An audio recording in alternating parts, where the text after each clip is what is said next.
Nous avons avec nous en ligne l'ingénieur Claude Prepty, qui est directeur général du Bureau des mines et de l'énergie, qui gère donc le réseau de surveillance sismique nationale. Bon après-midi, professeur Prepty. Bonjour et merci de l'invitation. Alors, professeur Prepty, c'est quand même 12 ans après le tremblement de terre du 12 janvier 2010. Et est-ce qu'il y a un bilan à faire 12 ans plus tard? Pardon? Est-ce qu'on a un bilan qu'on peut faire depuis les 12 dernières années de ce événement qui nous a marqué vraiment comme jamais auparavant? D'accord. Mais pour faire un bilan, il faut un plan, une programmation qui a été élaborée avec un échéancier étalé sur peut-être 15 ans, 20 ans. Maintenant, à 12 ans, où est-ce qu'on en est? On fait un bilan chiffré pour savoir combien de maisons nouvellement construites et pour lesquelles on a appliqué les normes parasismiques, la sensibilisation, et la cartographie des failles. Donc, il faudrait un bilan chiffré. Donc, il faut une institution, un organisme qui est là pour faire ce bilan. Bon, au bureau des mines et de l'énergie, moi, je m'occupe uniquement de la surveillance sismique nationale. Donc, je ne saurais faire un bilan global. Je peux faire un bilan pour le bureau que je dirige. Mais pour le bilan général, après 12 ans, il faudrait consulter ceux qui gèrent le système national de gestion des risques et des désastres, dans lequel vous avez plusieurs institutions, parce que la sismologie, c'est un thème transversal. Donc, ce bilan ne peut être fait que par ce système-là, de l'intérieur. J'ai entendu une consoeur ce matin qui analysait la situation et qui disait effectivement 12 ans plus tard, on n'a rien appris de ce tremblement de terre. Est-ce que il est juste de dire qu'on n'a rien appris, puisque moi-même, j'ai laissé le pays à l'âge de 27 ans et je ne savais pas qu'Haïti était situé sur des failles. Aujourd'hui, je le sais et j'imagine que la génération d'aujourd'hui ne fera jamais l'erreur que j'ai faite en disant que Haïti, c'est un pays au climat tempéré et donc qu'il n'y a pas de risque lorsqu'on étudie la façon de construire, lorsqu'on fait des études dans ce sens, qu'on ne prend pas en considération ces situations de risque de désastre, de tremblement de terre surtout. On dit que rien n'est fait après 12 ans, c'est allé un peu fort. Parce que le 12 janvier 2010, les gens ne savent absolument rien des tremblements de terre. Il y a des gens qui étaient dehors et qui sont rentrés dans la maison. Donc, on pensait qu'on était en train de bombarder la ville de Port-au-Prince. Donc, il n'y avait pas de station pour surveiller la sécurité d'Haïti. Donc, il n'y avait pratiquement rien. Il n'y avait pas de sismologue en Haïti. Donc, tout le monde a été pris au dépourvu. On n'a jamais parlé de tremblements de terre dans les écoles, dans les radios, etc. Bon, et 12 ans après, quelques pas ont été franchis, donc certaines connaissances ont été acquises. Par exemple, et je peux vous citer quelques pas qui ont été franchis. Et au niveau de la surveillance sismique, actuellement, nous avons plusieurs réseaux ici en Haïti, des stations sismiques qui ont été installées sur tout le territoire national, et il y a des centres de données qui font l'enregistrement. Et nous émettons au bureau des mines des bulletins mensuels et nous venons de faire sortir un bulletin annuel pour l'année 2021. Donc, ça, c'est un pas important qui a été franchi. Ensuite, au niveau de la connaissance des terrains, il y a un microzonage sismique qui a été réalisé dans la région métropolitaine de Port-au-Prince, sur 80 km². Et ce microzonage a été fait également dans le Grand Nord, dans certaines villes, dans les villes principales du Grand Nord, à savoir la ville de Port-de-Paix, du Nord, Cap-Haïtien, Fort-Liberté, Ouananet. Donc, ces documents-là existent, dans lesquels nous avons cartographié tous les terrains qui sont dans ces villes-là pour pouvoir délimiter les zones où nous aurons des effets de sites géologiques, et des effets de sites topographiques, des zones de liquéfaction, des zones de failles, etc. Et faire des recommandations pour la construction en proposant des spectres de réponse pour les bureaux d'études qui vont faire des constructions. Donc tout cela n'existait pas avant le 12 janvier 2010. Ensuite, avant le 12 janvier 2010, on n'avait pas de code de construction. Bon, en 2012, on a élaboré, les TPTC ont élaboré le Code national du bâtiment haïtien, dans lequel il y a des dispositions constructives pour ceux qui veulent construire parasismique. Il y a aussi des guides de construction parasismique pour les petits bâtiments en maçonnerie finie, des guides de réparation. Il y a des plans de contingence. Et moi, personnellement, j'ai fait pas mal de conférences pour sensibiliser la population. Il y a une radio en Haïti, c'est Radio Kiskeya, qui a passé pendant 12 ans un spot publicitaire pour dire aux gens, bon, voilà ce qu'il faut faire avant, pendant et après. Et il y a un slogan assez fameux qui dit que le tremblement de terre, c'est pas en fatalité que lié, c'est pareil pour ne pareil. Donc, tout ceci a été fait pendant 12 ans chaque jour. Ensuite, il y a aussi la cartographie multirisque qui a été réalisée dans le département de la Grande-Est, du Sud, des NIP et du Nord-Ouest. Et les failles inconnues, certaines failles inconnues ont été cartographiées. Il y a des failles que l'on ne connaissait pas avant le 12 janvier. Maintenant, on les connaît.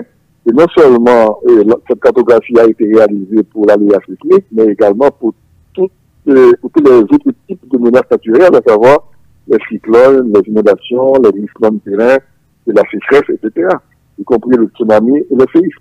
Donc tout ceci a été réalisé. Donc on ne peut pas dire que rien n'a été fait. Bon, maintenant, ce sont des prérequis indispensables pour pouvoir élaborer un plan de prévention du risque sismique. Et il y a aussi une feuille de route qui a été validée par le gouvernement en 2013. Et toutes les institutions concernées font partie de cette feuille de route. Bon, et chaque institution, à sa façon, essaie d'agir de son côté pour réaliser ce qui entre dans ses attributions.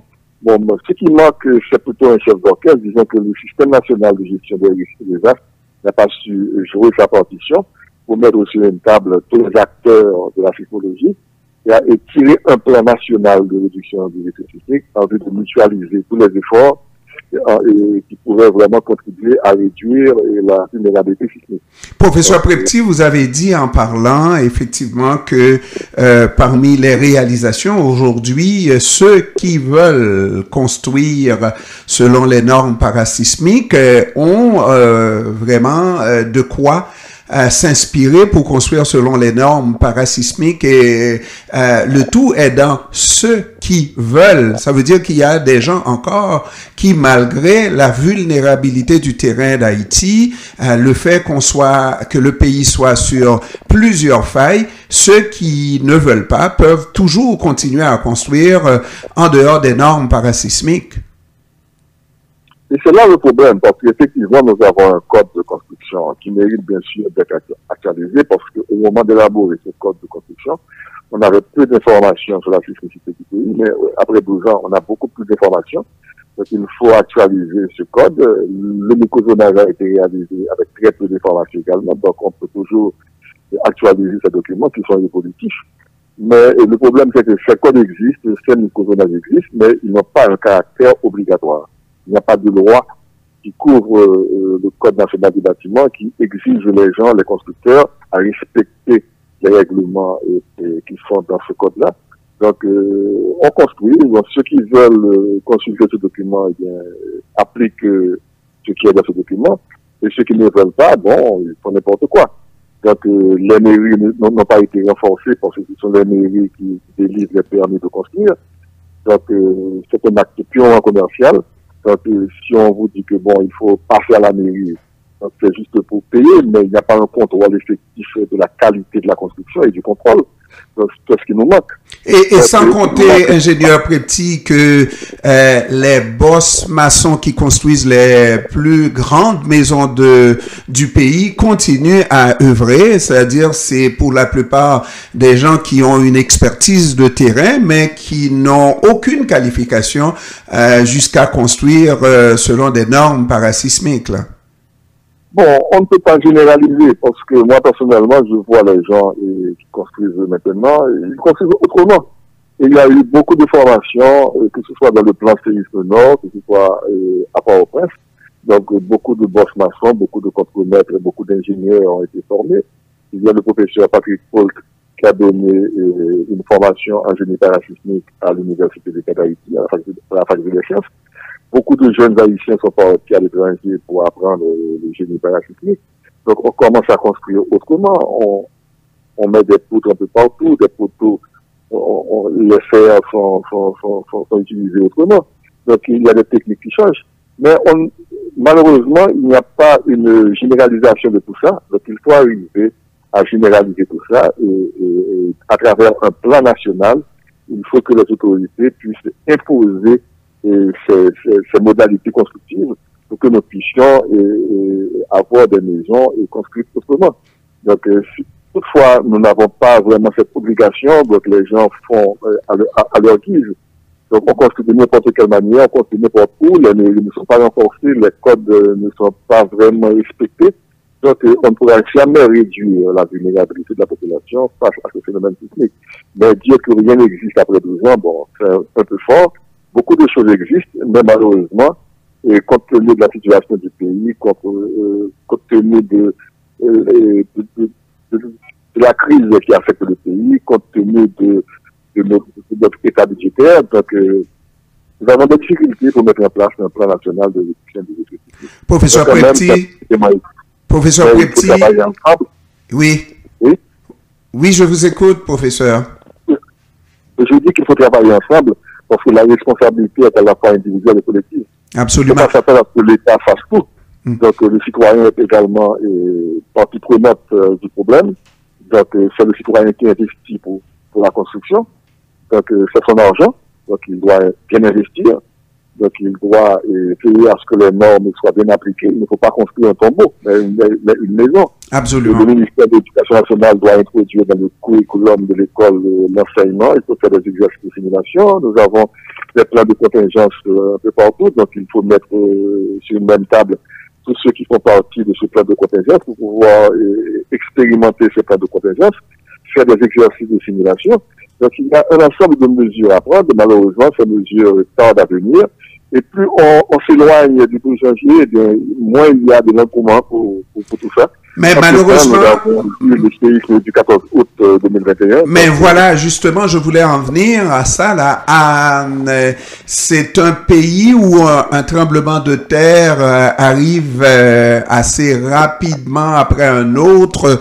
Après le 14 août, ça a tremblé encore la veille de cette commémoration pour parler du 12e anniversaire du tremblement de terre du 10 janvier 2012, ça a tremblé encore. C'est vrai qu'il n'y a pas de fatalité, mais c'est beaucoup de tremblements de terre pour Haïti. Est-ce qu'il y a une explication à cette réalité toute haïtienne?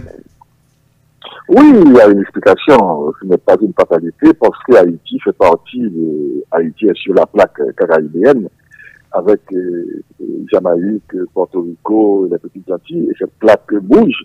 Est en convergence avec la plaque nord-américaine. Donc, la collision entre ces deux plaques provoque des ruptures, des cassures de l'écorce terrestre qu'on appelle des failles. Ce sont des failles actives qui ont généré dans le passé des séismes destructeurs.